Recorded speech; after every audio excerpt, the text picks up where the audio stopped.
तो आए पुलिस वाले मुझे पहले अलर्ट किए थे कि भाई तिरंगा निकाल ले, तेरे को दिक्कत हो जाएगी, रात को तिरंगा लगा के मत चल। इंडियन फ्लैग लगा के चल रहा हूँ, क्या दिक्कत है। मैं आगे बढ़ा, वहाँ लोग आए बोले कि तिरंगा निकाल दे, वही बात हो गई जो पुलिस से मुझे अलर्ट किए थे, वही बात हो गई। पंच पहनते ना हाथ में, उससे पीठ लाल चौक श्रीनगर तिरंगा किसने पीछे से कट कर दिया था। तो वो मुझे पता नहीं कौन कट किया, लेकिन ये नहीं करना चाहिए लोगों को। उस तिरंगे को पाने के लिए कितने सैनिक और कितने लोग मर मिटते हैं। तो पीछे तिरंगा, डंडा वाला तिरंगा था, नोच के ऐसे फेंक के चले गए। नमस्कार, मैं प्रेम गौतम, महाराष्ट्र सोनीपत न्यूज़ से। दोस्तों, गोरखपुर से चले एक साइकिल राइडर जो 5000 किलोमीटर की यात्रा पूरी कर चुके हैं और सोनीपत पहुंचे हैं। सोनीपत में इनका पहुंचने पर माँ भारती साइकिल क्लब ने स्वागत किया है कल शाम, और हम उनसे बात करेंगे कि इतनी बड़ी 5000 किलोमीटर की यात्रा वो कर चुके हैं और पूरे भारत भ्रमण पर वो लगे हैं। दोस्तों, 10 महीने और लगेंगे उनको पूरे भारत की यात्रा करने में। चलिए जानते हैं कि इस यात्रा का उद्देश्य क्या है, किस प्रकार से वो इस यात्रा को कर रहे हैं।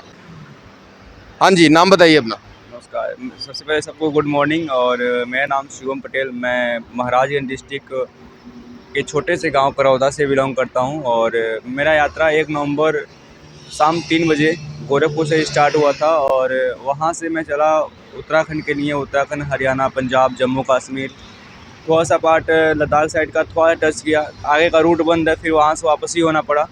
और वहाँ से आके मैं सीधा पठानकोट आया श्रीनगर होके, और वहाँ से मैं गया हिमाचल प्रदेश मनाली तक। मनाली से फिर वापस ही चंडीगढ़, चंडीगढ़ से अभी आपके पास हरियाणा में हूँ। क्या क्या समस्याएं इस यात्रा के दौरान अब तक आप फेस कर चुके हैं? देखिए, समस्याएं तो बहुत होती हैं। पहली समस्या तो आपको मौसम से लड़ना पड़ता है। हर एक अभी मैं यहाँ पे हूँ, वहाँ पे थोड़ी सर्द गर्म हल्का है, धूप सुबह सुबह निकल जाता है। गर्मियाँ हैं, आगे थी बर्फ़ एरिया, -20-25 तक वहाँ पे टेम्परेचर जाता है, तो उस चीज़ को फेस करना पड़ेगा। दूसरी ये साइकिल कभी ख़राब हो गई पहाड़ी एरिया में, तो साइकिल बनने का चांस बहुत कम होता है, क्योंकि पहाड़ी एरिया में साइकिल बहुत कम यूज़ करते हैं। हमें साइकिलिस्ट होते हैं तो कभी कभी साइकिलिंग पर निकलते हैं, लेकिन वो ज़्यादातर सिटी में साइकिल की दुकान होती है। तीसरी चीज़ ये है कि जानवरों से भी कई बार सामना हो चुका है। और चौथी ये है कि 3 बार अटैक हो चुके हैं। और वो अटैक कैसे? ये तिरंगा आपने मुझे भेंट किया, उसके लिए धन्यवाद। लेकिन इससे बड़ा तिरंगा अगर मेरे चैनल पे जाकर देखेंगे लोग, फ्लाइंग शिवा करके, तो यहाँ पे मैं बहुत बड़ा तिरंगा लगा के चलता था। तो मेरी अभी यात्रा शुरुआत ही हुई थी। मैं पंजाब पहुँचा था, गोरखपुर से उत्तराखंड होके और पंजाब आया था। पंजाब में जैसे इंटर किया तो रात के करीब 7 बज रहे थे। एक बंदे का एक्सीडेंट हो गया था मेन बीच रोड पे, और उस बंदे को कोई छू नहीं रहा था। आप वो वीडियो मिल जाएगी। उसके बाद में मैं उस बंदे को उठाया, एम्बुलेंस कॉल किया, एम्बुलेंस आई। एम्बुलेंस में बैठाने में, उसको भेजने में 10 बज गया। उसके बाद मैं वहाँ से निकला, ब्यास से जैसे आगे बढ़ रहा था, कुछ लोग आए, पुलिस वाले मुझे पहले अलर्ट किए थे कि भाई तिरंगा निकाल ले, तेरे को दिक्कत हो जाएगी, रात को तिरंगा लगा के मत चल। लेकिन की घटना बता रहे? पंजाब ब्यास साइड। तो वहाँ पे मुझे पुलिस बताई थी, लेकिन मैं कहा यार इंडियन हूँ, इंडियन फ्लैग लगा के चल रहा हूँ, क्या दिक्कत है। मैं आगे बढ़ा वहाँ से, और किसी ने आया, 3 लोग आए, बोले कि तिरंगा निकाल दे, वही बात हो गई जो पुलिस से मुझे अलर्ट किए थे, वही बात हो गई। मैं बोला क्यों निकाल लूँ। उस टाइम मैं लेके चलता था पेपर स्प्रे, अभी तो मेरे पास फ़िलहाल नहीं है, लेकिन पेपर स्प्रे उस टाइम लेके चलता था। तो वो मुझे पंच पहनते ना हाथ में, उससे पीठ पे मार दिए। और दोस्तों, वीडियो को ज़्यादा से ज़्यादा शेयर करते रहें, क्योंकि ये बात जो है ना बड़ी गंभीर है कि एक भारत यात्रा पे निकला साइकिलिस्ट उसको तिरंगा नहीं लगाने दे रहा है, और ये पंजाब की घटना है, आप देख सकते हैं। तो क्या हुआ कि वो पीछे पीठ पे पंच मार दिए। फिर मेरे को तो चक्कर आने लगा एक तरह से। फिर मैं धीरे से पेपर इस पर निकाला, उनके आँख पे मार दिया। और रात के करीब 11, साढ़े 11, 12 का टाइम था। तो मैं जल्दी से वहाँ अपने आप को भागने की कोशिश किया, और वहाँ से भागा। मेरे को इतना मतलब डर गया था मैं। रात के 1 बज चुके थे। मुझे वहाँ से मुस्तफ़ाबाद जाना था, जो कि 35 किलोमीटर की यात्रा, अधिक से अधिक मुझे 1.5 घंटा का यात्रा था वो।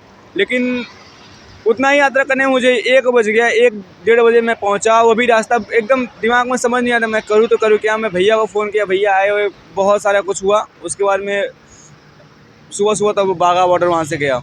और दूसरी घटना ये हुई थी लाल चौक श्रीनगर, एक गली में हम थे और एक और साइकिलिस्ट था। उस टाइम क्या हुआ कि तिरंगा किसी ने पीछे से कट कर दिया था। तो वो मुझे पता नहीं कौन कट किया, लेकिन ये नहीं करना चाहिए लोगों को। अगर हम यात्रा पे हैं और देश का सम्मान है वो तिरंगा, वो जान है तिरंगा, उस तिरंगे को पाने के लिए कितने सैनिक और कितने लोग मर मिटते हैं। तो इस चीज़ को नहीं करना चाहिए लोगों को। जिन्होंने ये तिरंगा काटा है वो देश से प्यार नहीं करते हैं। और तीसरी घटना हुई थी गुलमार्ग में। मैं गया, बहुत अच्छे लोग मिले, भाई लोग वहाँ से। लेकिन मैं नीचे आया, एक जगह साइकिल रिपेयर कराया, और साइकिल रिपेयर करा के जैसे आगे बढ़ रहा था, कुछ लोग आए और पीछे तिरंगा, डंडा वाला तिरंगा था, नोच के ऐसे फेंक के चले गए। तो बेसिकली उस मोमेंट को मैं रिकॉर्ड तो नहीं कर पाया, लेकिन वो मोमेंट कुछ लोग वहाँ जो लोग थे वो लोग देखे होंगे और जान रहे होंगे, क्योंकि साइकिल की दुकान पास में थी, वो ज़रूर देखे होंगे।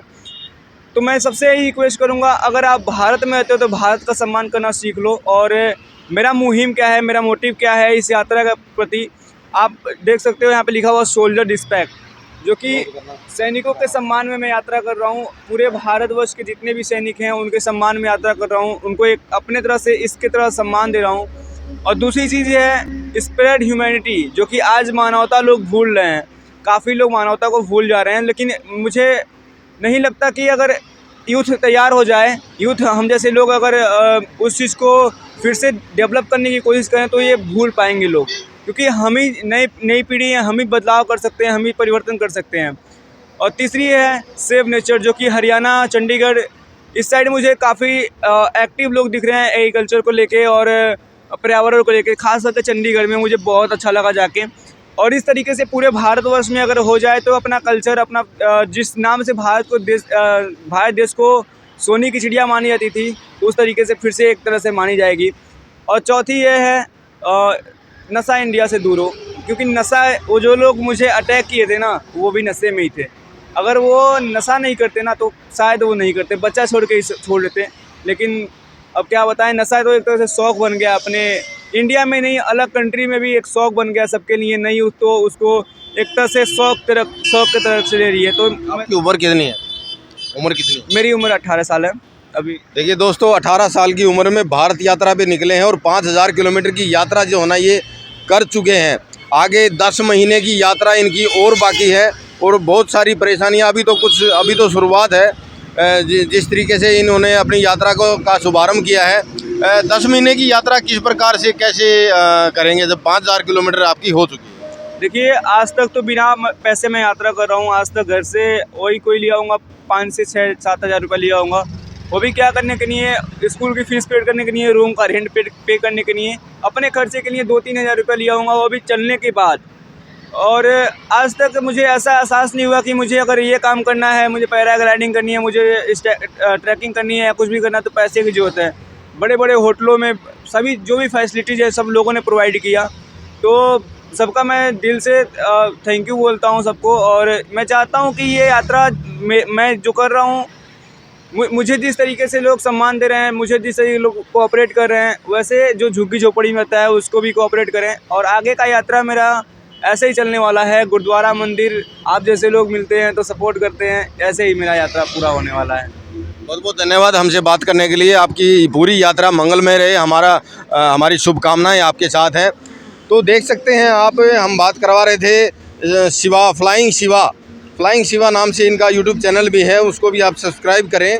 और इनके साथ ये अभी पूरी यात्रा में भी यहाँ से दिल्ली जाएंगे और दिल्ली से आगे दूसरे राज्यों में अपनी यात्रा को जो है ना जारी रखेंगे। और जो घटनाएं इन्होंने बताई हैं उस प्रकार की घटनाएं नहीं होनी चाहिए, उसके ऊपर लगाम लगनी चाहिए और वहाँ की सरकारें, वहाँ का प्रशासन, उनको इस बात पर सोचना चाहिए। मैं प्रेम गौतम, महाराज सोनीपत। जय हिंद, वंदे मातरम।